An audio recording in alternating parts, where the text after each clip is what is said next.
After the Sentinel's army was notified that Ray had killed Hive 2, they all met up in the Pantheon. The Sentinel, Vax, Miser, Foxtrot, Aggro, Ganto, Terry, Vogar, Vistor, Nick, the Paradox Master, Life, and Death all came to the meeting. The Sentinel was the first to speak. "How much time do we have left?" she asked Vita. "Has Celeste said anything about how long he can prevent the end?" "He can't do it forever," Death answered. "We need more time," Foxtrot insisted. "How?" Ganto asked. "We can't just create more time." "That's impossible," Nick agreed. The Sentinel shook her head. Each member of the Sentinel's army tried to think of solutions. Miser was oddly silent for the way he carried himself. He didn't look like he was thinking like the rest of them. He had an idea, and the Sentinel noticed he was holding it back. "What is it, Miser?" "No, it's selfish." Miser shook his head. "You wouldn't like it." "Any idea is good," Aggro argued. "Don't know if you noticed, but we don't really have a big backlog of ideas just lying around." Miser hesitated before answering. "If we could send Amalga 5, the entire planet, somewhere else in space and time, somewhere way in the past, and then use it as a home base," Vistor was beginning to understand Miser's plan. "It'll buy us more time." Miser nodded. "I don't get it." Nick looked around. "How would that give us more time?" "The universe wasn't ending years and years ago, so if we send a planet back in time, it gives us sort of a safe zone." The Sentinel elaborated. "I was gone for 5 years in the past, and when I came back, only 2 weeks had passed." "Would that even work?" Foxtrot seemed concerned. "If the universe ends, which would cause the multiverse to also end, wouldn't that transcend the rules of time and erase reality forwards and back?" Death finished. "I see where you're coming from." Vax needed clarification. "Like, it would still affect the rest of the universe even in the past?" Vax asked. "Nothing like this has happened before," Life spoke up. "It's possible. It may be worth a shot." So it's settled. The Sentinel stood from her seat. "Amalga 5 is our failsafe." The Sentinel's army was set to meet on Amalga 5 the next day, but before the meeting, the Sentinel needed to build something that would allow the plan to work.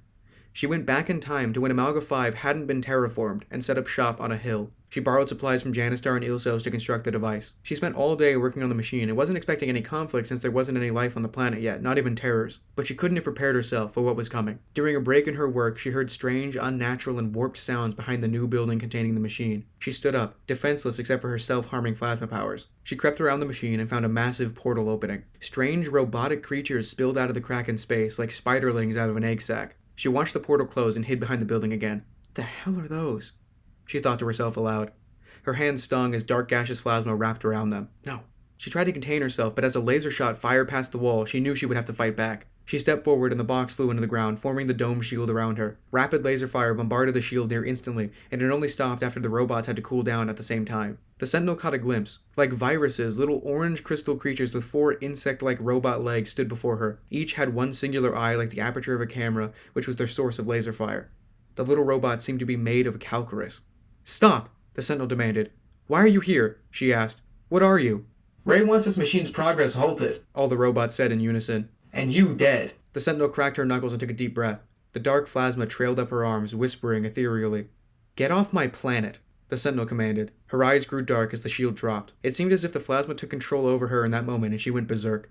The plasma exploded in a cloud of ghostly black flames, consuming swaths of the little calcareous robots in its wake. The robots on the outside of the cloud of destruction stepped back and watched as the rest of them were quickly torn apart from the inside, as quick flashes of white light sparked from deep within the cloud, occasionally showing glimpses of the Sentinel's silhouette. Laser fire persisted, the calcareous shielding providing some protection for the bots. The dark plasma entered through seams in the armor of the little robots and exploded from within, bursting off the calcareous panels and using any absence of calcareous to its advantage. Legless and eyeless carcasses of the robots launched from the cloud of death like miniature rockets, some of them hitting other robots standing on the outside like speeding bullets, calcareous hitting calcareous, causing some to explode on impact. The Sentinel shone through the cloud, and she floated closer to the remaining robots on the outskirts. Dark, gaseous wings of plasma kept her in the air as she approached the other robots, the plasma trailing behind her. "Tell Ray he can come to me," she growled. The robots stepped back and ran through the portal. The plasma cloud dissipated and the Sentinel fell to the ground. She tried to catch her breath to stop herself from hyperventilating, trying to figure out where she was. What happened? She looked around, then down at her hands. They flickered in and out of existence. She shoved her hands in her pockets with wide eyes. "Damn it," she whispered. "I gotta finish this." She turned her attention back to the building she was constructing. The Sentinel's army met up on Amalga 5 as the Sentinel instructed them to, in the middle of a jungle forest and a territory called Krondico. They stood around the entrance to a lone, windowless, decrepit building. Vines grew around it, and it looked as if it had always been there. A flash of light shone by the building, and the Sentinel stood there, relieved that her machine had remained through all this time. "What's this?" Nick asked. It's a planetary teleport station, the Sentinel answered. Roots of tech have spread from this point and secured themselves throughout the planet's crust. She approached the door and slid it open. Inside the building was nothing but the space of a small closet, with a slot in the wall for the box, and a screen placed underneath. The Sentinel slid the box into the slot on the wall. The screen below it lit up. The box can communicate with the roots and teleport the entire planet. How long ago did you make this? Vax asked. You never told me about it. I went back in time and made it. Not wasting any time here. The Sentinel messed with the screens.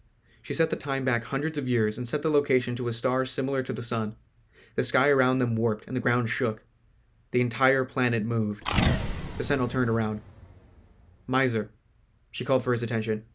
Miser stood straighter. If anything happens in the next few days, Sentinel. Vax tried to assure her that everything would be fine. I want you to protect this planet as best you can. You've got experience with that, right? The Sentinel's army all turned their attention to Miser, who nodded. What next? Vistor asked. What do we do about Ray and the universe? What's the next step? The Sentinel hesitated before she answered. I need to ask Time.